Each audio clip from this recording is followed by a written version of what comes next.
Welcome to our channel. இன்றைக்கி நம்ம இந்த வீடியோவில் எதை பற்றி பார்க்க போகிறோம் அப்படின்னா, Asus கிட்ட இருந்து Zenfone 11 Ultraவோட ஸ்பெக்ஸ் வந்து லீக் ஆயிருக்கு. ஸோ இது வரப்போகிற MWCயில் வந்து லான்ச் ஆக போகுது இந்த மந்த் எண்டில். ஸோ இதோட ஸ்பெசிஃபிகேஷனை பற்றி இந்த வீடியோவில் பார்க்கலாம். ஸோ ஃபஸ்ட்டு டிஸ்பிளே அப்படின்னு பார்த்தீங்க அப்படின்னா 6.78 இன்ச் AMOLED டிஸ்பிளே வந்து கொடுத்துருக்காங்க. இதோட ரெசல்யூஷன் பார்த்தீங்க அப்படின்னா Full HD ப்ளஸ் தான். பட் இதோட ரெஃப்ரெஷ் ரேட் வந்து பார்த்தீங்கன்னா அப் டு 140 Hz வரைக்கும் போகுது. இது வந்து கேமிங்கில் மட்டும் தான் 140 Hz வந்து போகும்னு சொல்கிறாங்க. But normal day to day லைஃப்பில் வந்து பார்த்தீங்க அப்படின்னா ROG ஃபோன் மாதிரியே தான் 120 Hz வந்து லாக் ஆகிருக்கும். அண்ட் அது மட்டும் இல்லாமல் பார்த்திங்க அப்படின்னா 1Hz to 120 Hz வரைக்கும் போகும். ஸோ அதனால் நமக்கு பேட்டரி லைஃபும் பார்த்திங்க அப்படின்னா நல்லாயிருக்கும். அடுத்து இதில் யூஸ் பண்ணியிருக்க ப்ராசஸர் அப்படின்னு பார்த்திங்க அப்படின்னா Snapdragon Gen 3 தான் யூஸ் பண்ணியிருக்காங்க. LPDDR4X RAM சப்போர்ட்டும் இருக்குது. அண்ட் இது வந்து பார்த்திங்க அப்படின்னா UFS 4.0 சப்போர்ட்டில் வருது. ஸோ நமக்கு ரொம்பவே ஃபாஸ்ட்டாக இருக்கும். ஸோ ஒரு OSும் பார்த்திங்க அப்படின்னா அப் டு டேட்டில் Android 14லேயே லான்ச் பண்ணுறாங்க. அண்ட் இதோட கேமராஸ் அப்படின்னு பார்த்திங்க அப்படின்னா 50 மெகாபிக்சல் மெயின் கேமரா. இது வந்து ஒரு சோனி சென்சர் வந்து யூஸ் பண்ணுறாங்க. அண்ட் 30 மெகாபிக்சல் அல்ட்ரா வைட் வந்து யூஸ் பண்ணுறாங்க. பட் இந்த மெயின் கேமராவில் வந்து பார்த்திங்க அப்படின்னா உங்களுக்கு 6 ஆக்சிஸ் கிம்பிள் ஸ்டெபிலைசேஷனும் இருக்குது. அண்ட் அது கூடவே பார்த்திங்க அப்படின்னா உங்களுக்கு 32 மெகாபிக்சலுக்கான 3x டெலஃபோட்டோ சப்போர்ட்டும் இருக்குது. ஃப்ரண்ட்டுக்கும் பார்த்திங்க அப்படின்னா 32 MP செல்ஃபி கேமரா கொடுத்துருக்காங்க. பேட்டரி அப்படின்னு பார்த்திங்க அப்படின்னா 5500 mAh வந்து யூஸ் பண்ணியிருக்காங்க. அதுக்கு கூடவே ஃபாஸ்ட் சார்ஜிங் பண்ணுறதுக்கு 65 வாட் சப்போர்ட்டும் இருக்குது.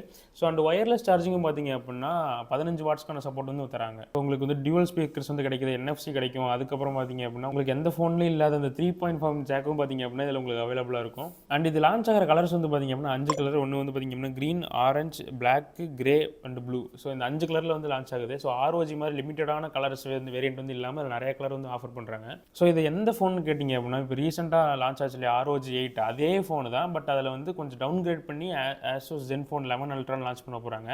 ஸோ இதில் என்னென்ன டவுன் கிரேட்னு பார்த்தீங்க அப்படின்னா ஃபஸ்ட்டு உங்களுக்கு அந்த கூலிங் அந்த ஃபேன் அதெல்லாம் ஃபிக்ஸ் பண்ண முடியாது. ஏன்னா அதில் 2 போர்ட் இருக்கும்.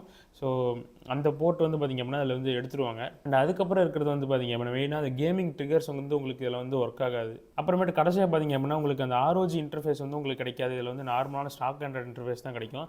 ஸோ இது எல்லாமே பார்த்திங்க அப்படின்னா அதே ஃபோன் தான். ஜஸ்ட் அதோட ஸ்பெக்ஸை மட்டும் கட் டவுன் பண்ணிட்டு இந்த ஃபோன் வந்து லான்ச் பண்ணுறாங்க. ஏன்னா உங்களுக்கே தெரியும் ROG ஃபோன் 8 வந்து பார்த்திங்க அப்படின்னா ரொம்ப ப்ரைஸ் அதிகமாக இருந்துச்சு. 95,000க்கு என்ன கேட்டிங்க அப்படின்னா அந்த ஃபோன் கண்டிப்பாக ஒர்த்து வந்து கிடையாது. ஸோ அது வந்து ரொம்ப கேமிங் ஃபோக்கஸ் பண்ணுறதுன்னு சொல்லிட்டு விலையை வந்து ஏற்றி வச்சுருக்காங்க முன்ன மாதிரி இல்லாமல். ஸோ முன்னெல்லாம் பார்த்திங்க அப்படின்னா ஆவரேஜாவது இருந்துச்சு. ஸோ போன ஜென்ரேஷனுக்கு அதுக்கு போன ஜென்ரேஷனும் இப்போ வந்து பார்த்திங்கன்னா ரொம்ப ப்ரைஸ் ஹைக் பண்ணிட்டாங்க. எனக்கு என்னமோ இப்போ இந்த ஃபோன் அதை விட ஒரு 20,000 கம்மி பண்ணி ஒரு 70,000-80,000 இதை வந்து லான்ச் பண்ணாங்க அப்படின்னா ரொம்ப சூப்பராக நான் எதிர்பார்க்குறேன். மேபி அப்படி வரக்கூட சான்ஸ் இருக்குது. பட் இந்த லான்ச்சில் நான் ஒரு சில இடத்துல படித்தப்போ என்ன சொல்லியிருந்தாங்கன்னு பார்த்திங்க அப்படின்னா இது எல்லா இடத்துலையும் லான்ச் ஆகாதுன்னு சொல்லியிருக்காங்க. ROG 8 எங்கெங்கெல்லாம் லான்ச் ஆகிருச்சோ அந்த இடத்துல இது வந்து லான்ச் ஆகாதுன்னு சொல்லியிருக்காங்க. ஸோ அப்படி பார்த்தா இது வந்து இந்தியாவுக்கு வரதுக்கே சான்ஸ் கிடையாது. ஏன்னா Zenfone சீரிஸ் காலங்காலமாகவே பார்த்திங்க அப்படின்னா அவங்க வந்து இந்தியாவுக்கு லான்ச் பண்ணுறது வந்து கிடையாது. ஏன்னா ROG தான் பார்த்திங்க அப்படின்னா இந்தியாவில் வந்து சேல் நல்லா நடக்குது. ஸோ இது வந்து லான்ச் ஆனதுக்கப்புறம் தான் தெரியும் எந்தெந்த ஊரில் வருது வரலன்னு நம்மளால் கன்ஃபர்மேஷனாக கொடுக்க முடியும். ஸோ அவ்வளோதான் பார்த்திங்க அப்படின்னா இந்த வீடியோ பிடிச்சா லைக் பண்ணி சப்ஸ்கிரைப் பண்ணுவாங்க. அடுத்த வீடியோ